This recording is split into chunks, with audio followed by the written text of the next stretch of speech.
मध्य प्रदेश के मुख्यमंत्री शिवराज सिंह चौहान ने ग्वालियर, चंबल संभाग एवं विदिशा के बाढ़ प्रभावित जिले की जनता को सहायता राशि का वितरण किया। इस अवसर पर उन्होंने यह साफ किया कि प्रदेश में एक तरफ बाढ़ तो दूसरी तरफ सूखे का संकट है और कठिन समय में ही नेतृत्व की परीक्षा होती है।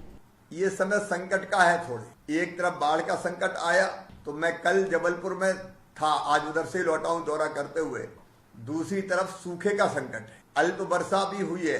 ग्वालियर चंबल संभाग जहां कम वर्षा होती थी, इस बार अतिवृष्टि का शिकार हो गया, ज्यादा बारिश हो गई। लेकिन 17-18 जिले मध्य प्रदेश में ऐसे हैं जहाँ पहले काफी अच्छी बारिश होती थी और उनके कारण बांध भरते थे नर्मदा जी से सहायक नदियों पे, लेकिन वहां कम वर्षा हुए है तो वो खाली पड़े हैं। उसके कारण फिर बिजली भी नहीं बन पा रही है, जो पानी से बिजली बनती थी। ये संकट का समय है। पहले कोरोना, फिर बाढ़, फिर सूखा, और अब भी कोरोना की तीसरी लहर की संभावनाएं कई जगह से आती, इसलिए सावधान रहने की जरूरत है। लेकिन मैं ये मानता हूं कि नेतृत्व की परीक्षा भी कठिन समय में होती, संकट के समय में होती है। कई कठिनाइयों से हम जूझ रहे हैं, लेकिन एक ही संकल्प मन में है कि हर परिस्थिति में अपनी जनता की बेहतर सहायता हम करेंगे और संकट के पार निकाल के अपनी जनता को ले जाएंगे। और उसी का प्रयास था मेरे बहनों और भाइयों कि बाढ़ पीड़ित ग्वालियर चंबल संभाग के 8 जिले, विदिशा जिला, ये 9 जिले, वह हमने फिर विशेष योजना बनाई। जैसे हमारे हितग्राही भाई बहन बता रहे थे कि 5,000 रुपया एक मिले, 6,000 रुपया एक मिले, अनाज अलग मिला।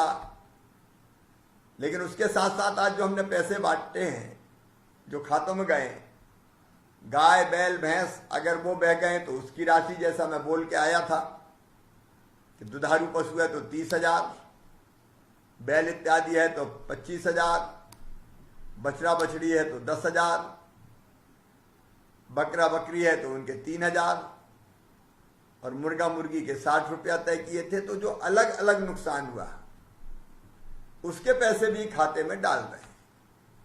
तो ये पैसा 6,000 तात्कालिक व्यवस्था के लिए, 5,000 कपड़े लत्ते बर्तन बैग है उनकी व्यवस्था के लिए, 50 किलो अनाज की व्यवस्था, उसके साथ घर बनाने की व्यवस्था। अभी सांसद जी ने एक सवाल पूछा था, खेत खराब हो गए तो क्या करें, तो जहां मिट्टी और गिट्टी या रेत जम गई उसकी सफाई के लिए भी पैसे की व्यवस्था की है। अब कहीं उखड़ के चली गई तो वो एक अलग तरह की समस्या, उसके बारे में भी विचार करेंगे। लेकिन कोशिश ये की है कि जितने तरह के नुकसान हुए हैं उन नुकसानों से जनता की जिंदगी प्रभावित ना हो पाए और जिंदगी की गाड़ी पटरी पे चलती रहे, इसलिए सारी सहायता करने का प्रयास किया है। वितरण में पारदर्शिता रहे, ये जरूरी है। और इसलिए हमने ये तय किया था कि जितने भी बाढ़ पीड़ितों की सूची है जिनको हम राहत दे रहे हैं, वो सूची पंचायत भवन पे चस्पा हो जाना चाहिए।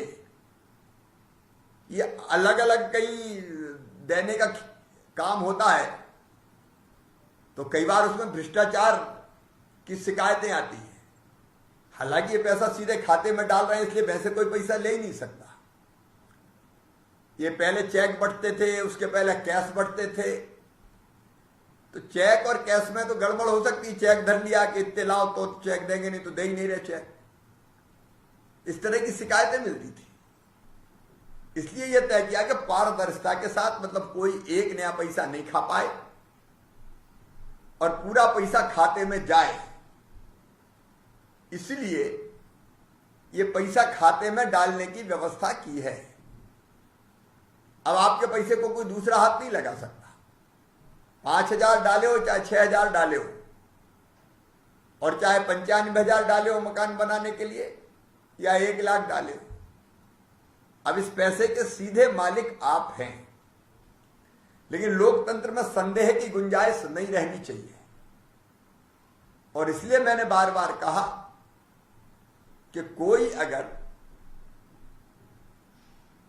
आपत्ति व्यक्त करता है, आवेदन देता है कि मेरा नाम छूट गया, तो फिर से जांच करके, पड़ताल करके, और अगर वो पात्र है तो उसका नाम जोड़ना चाहिए।